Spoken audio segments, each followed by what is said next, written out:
Get you more detail on our leading story. Scopa has resolved to call the Public Enterprises Minister as well as Sydney Mufamadi to respond to the former CEO of Eskom, Andre de Ruyter's claims. Our reporter Atim Tongane is standing by with the chairperson of Scopa, Mkhuleko Hlengwa, Ati, who mentioned that, well, following this testimony, essentially they're back at square one.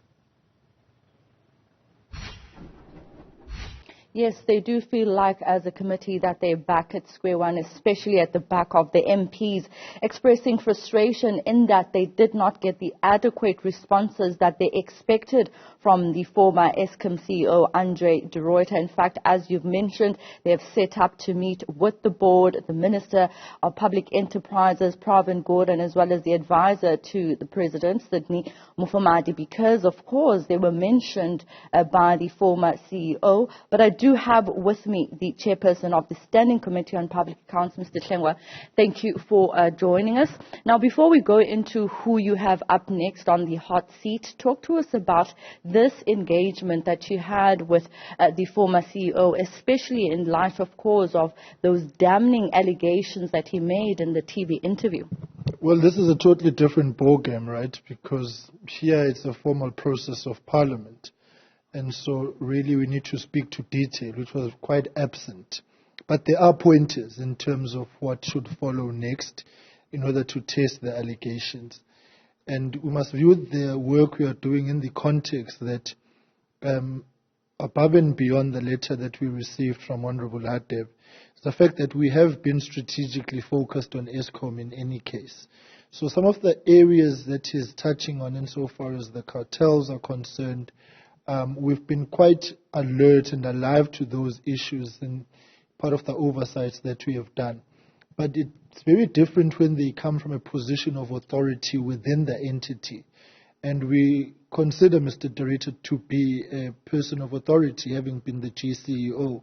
So the things that he says cannot just be viewed as whistleblowing, but rather they are things that go above and beyond that, because he has the fiduciary responsibility as the CEO to ensure that the entity is safeguarded from the corruption, the maladministration, the fraud and the manipulation. And in today's interaction, the political interference and what he called the micromanagement of Eskom and the insubordination wherein you've got ministers and boards speaking to anybody and everybody. So we need to test all those things, because nobody can, with certainty at this point in time, really say where the problems of Eskom start and end, because they're so multifaceted and so complex.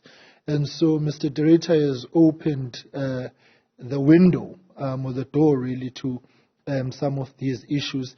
It would have been preferable if Mr. de Ruyter was frank and forthright today on some of the issues that the members raised.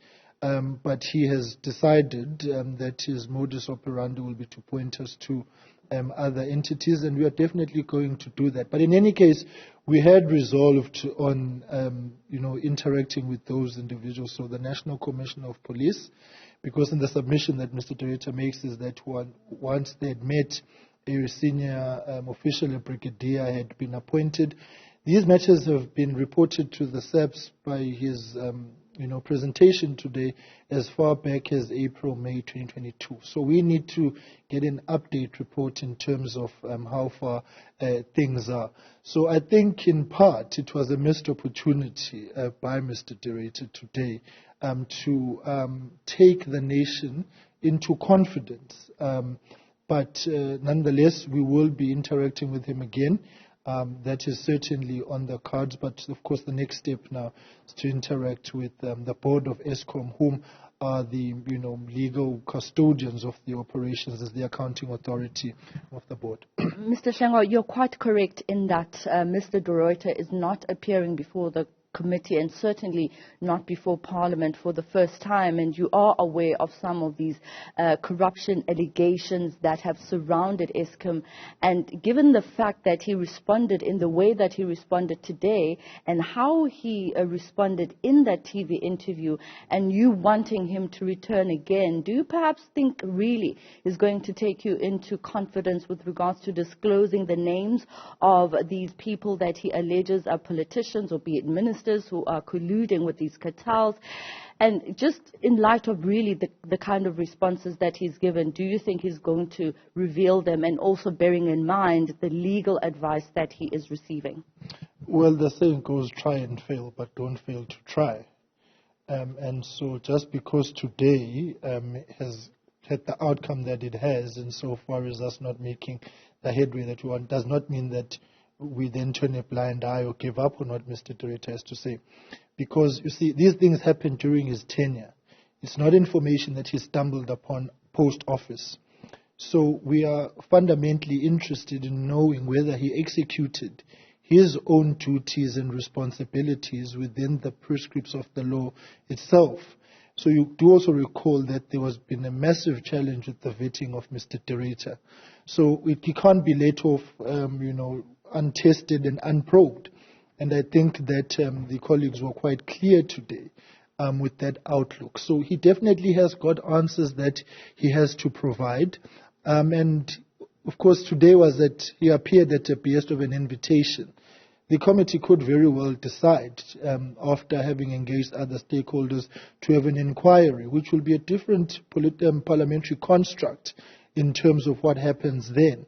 But that failed in the National Assembly, the motion at least that we know, to pass an ad hoc committee. But that's besides the point, Chairperson.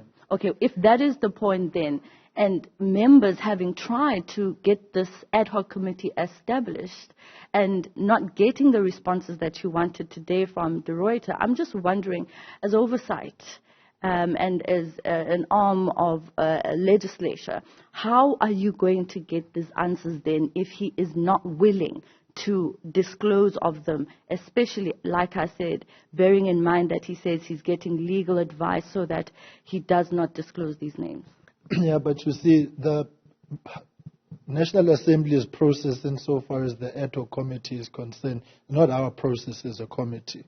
We are empowered by the rules as a committee to initiate our own processes, and we made that very clear at the beginning when we received this list. In fact, we are seated with draft terms of reference now as a committee for an inquiry into this matter. But what we need to do is test what Mr. Ruyter has said and have an engagement like we did with him, with the people that he cites. We do need to exercise the ad alteram partem rule before we take a decision as to whether we are pursuing an inquiry or not. So the answers have to be tested, but at the same time... So that's a possibility? It is a possibility. It is on the table, and we'll make a determination on it once we have met all the cited individuals, because at this point in time, all we have is what Mr. Ruyter has had to say. We've afforded him an opportunity to be heard. How he's utilized it is up to him.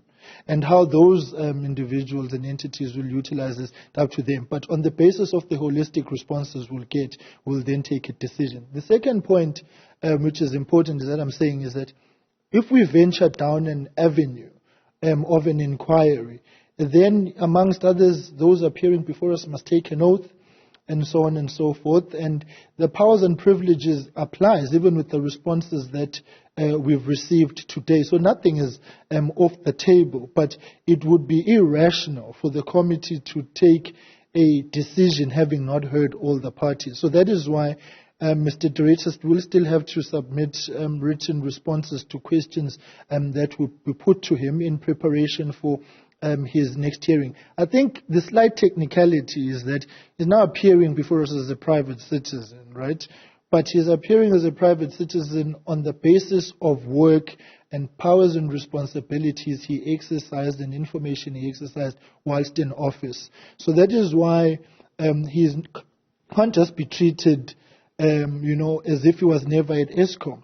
He was the CEO, right? We need to know what action steps he took and where those action steps landed insofar as the issues that he's raised. So the TV interview is something that can't be the yardstick measure in terms of or credibility of information if untested in a formal platform such as Parliament. And so today's meeting, if it arises that Mr. Ruyter is misled, then he would be in breach of the Powers and Privileges Act, which I don't think is something that he is, ignorant to. And so he fully understands the implications. All we are saying is that it's a missed opportunity on his part to have taken the nation into a formal confidence about the issues that he's raised. All right, thank you so much for your time. The chairperson of the Standing Committee on Public Accounts saying it is far from over, and they will certainly call the former CEO at Eskom, Andre de Ruyter, to return again and certainly first respond to those questions that MPs will send to him in writing. And of course, the Minister of Public Enterprises, Law Enforcement Agencies, Sydney Mufamadi, are just some of the people that are expected before Scopa in the hot seat. Dudu? Atim Tongana, thank you very much for that comprehensive update.